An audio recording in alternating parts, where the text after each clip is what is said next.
Supportive girlfriend Kim Chiu, very supportive kay Paolo Avellino. Kinikilig ngayon ang mga Kim Pao fans dahil tila tinutulungan umano ngayon ni Kim Chiu si Paolo Avellino sa pagpopromote ng pelikulang pinagbibidahan nito na pinamagatang Elevator. Kinikilig ngayon ang mga Kim Pao fans matapos ang all-out na pagpopromote ni Kim Chiu sa ipapalabas na movie ni Paolo Avellino na pinamagatang Elevator kahit hindi naman siya ang leading lady nito. Sa isang Instagram story, ipinakita ni Kim Chiu ang kanyang pagsuporta sa kanyang ka-love team na si Paolo Avellino sa pelikula nitong Elevator kung saan ang leading lady nito ay si Miss International 2016, na si Kylie Verzosa. Ibinahagi ni Kim Chiu sa kanyang Instagram stories ang trailer ng pelikula ni na Paolo Avellino at Kylie Verzosa. Pinaanyayahan rin niya ang kanyang mga fans na suportahan ang pelikula ng mga ito na ipapalabas sa mga sinehan nationwide sa darating na April 24, 2024.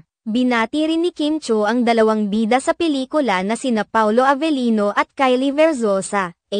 Kaagad namang nagpapasalamat si Paolo Avellino sa ginawang ito ni Kim Chiu at ini-repost nito ang stories ng aktres. Ayon naman sa ilang mga fans ng dalawa na ang mga galawan ng mga ito ay hindi ordinaryong gawin ng mga artistang magkatambal lang.